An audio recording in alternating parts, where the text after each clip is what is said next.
उत्पत्ति अध्याय 1। आरंभ में परमेश्वर ने आकाश और पृथ्वी की रचना की। अब पृथ्वी निराकार और खाली थी। गहराई की सतह पर अंधेरा छा गया था। परमेश्वर की आत्मा जल की सतह पर मंडरा रही थी। परमेश्वर ने कहा, उजियाला हो, और उजियाला हो गया।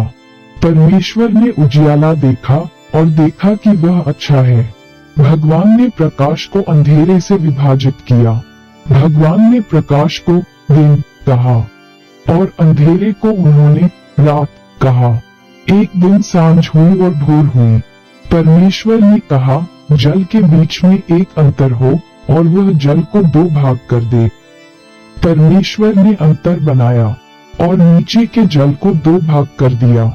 जल से वह विस्तार जो विस्तार के ऊपर था, और ऐसा ही हुआ। भगवान ने विस्तार को आकाश कहा। संध्या हुई और दूसरे दिन भोर हुई। परमेश्वर ने कहा, आकाश के नीचे का जल एक स्याम में इकट्ठा हो जाए और सूखी भूमि दिखाई दे, और ऐसा ही हुआ। परमेश्वर ने सूखी भूमि को पृथ्वी कहा और जल के एकत्रीकरण को उसने समुद्र कहा। परमेश्वर ने देखा कि अच्छा है।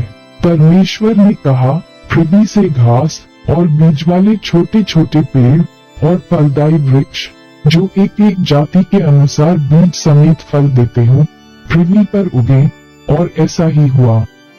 पृथ्वी से घास और जड़ी बूटियां उत्पन्न हुई जिनके बीज एक एक जाति के अनुसार होते थे, और फल देने वाले पेड़ उगते थे जिनके बीज एक एक जाति के अनुसार होते थे। और परमेश्वर ने देखा कि अच्छा है। सांझ हुई और भोर हुआ और तीसरा दिन हुआ। परमेश्वर ने कहा, दिन को रात से अलग करने के लिए आकाश के अंतर में ज्योतियां हों, और वे चिन्हों और चिन्हों के लिए हों, ऋतुओं और दिनों और वर्षों के लिए थे। और वे आकाश के अंतर में पृथ्वी पर उजियाला देने वाली ज्योति ठहरे, और वैसा ही हुआ। परमेश्वर ने दो बड़ी रोशनियां बनाई। बड़ी रोशनी दिन पर शासन करने के लिए, और छोटी रोशनी रात पर शासन करने के लिए।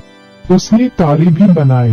परमेश्वर ने उन्हें पृथ्वी पर प्रकाश देने और दिन और रात पर प्रभुता करने, और प्रकाश को अंधियारे से अलग करने के लिए आकाश के अंतर में स्थापित किया। परमेश्वर ने देखा कि अच्छा है। सांझ हुई और भोर हुई, अर्थात चौथा दिन। परमेश्वर ने कहा, जल जीवित प्राणियों से बहुत भर जाए, और पक्षी पृथ्वी के ऊपर खुले आकाश में उड़े।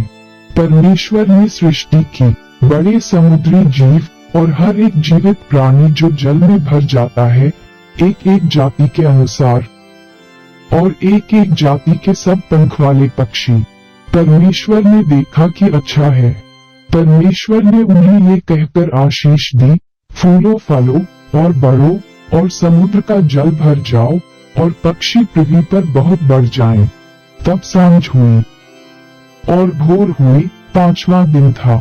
परमेश्वर कहा, पृथ्वी से एक एक जाति के जीवित प्राणी, अर्थात घरेलू पशु और रेंगने वाले जंतु, और एक एक जाति के पृथ्वी के पशु उत्पन्न हो। और ऐसा ही हुआ। परमेश्वर ने पृथ्वी के सब पशुओं को एक एक जाति के अनुसार बनाया, और एक एक जाति के घरेलू पशुओं को, और एक एक जाति के अनुसार भूमि पर रेंगने वाले सब प्राणियों को बनाया।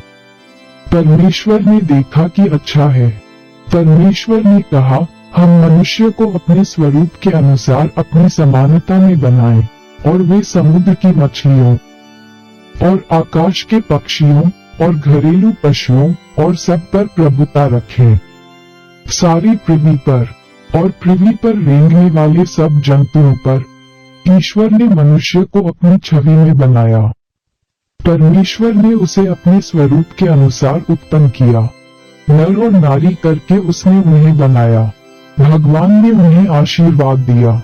परमेश्वर ने उनसे कहा, फूलो फलो, पृथ्वी में भर जाओ, और उसे अपने वश में कर लो। समुद्र की मछलियों और आकाश के पक्षियों और पृथ्वी पर रेंगने वाले सब जंतुओं पर अधिकार रखो। परमेश्वर ने कहा, देख, मैंने सारी पृथ्वी के ऊपर जितने बीज वाले छोटे छोटे पेड़ हैं और जितने फलदार बीज वाले वृक्ष हैं, वे सब तुझे दिए हैं। वही तेरा भोजन ठहरेगा पृथ्वी के सब पशुओं और पृथ्वी के सब पक्षियों को, आकाश को और पृथ्वी पर रेंगने वाले सब जंतुओं को जिनमें जीवन है। मैंने सब हरी घास खाने के लिए दी है। और ऐसा ही था।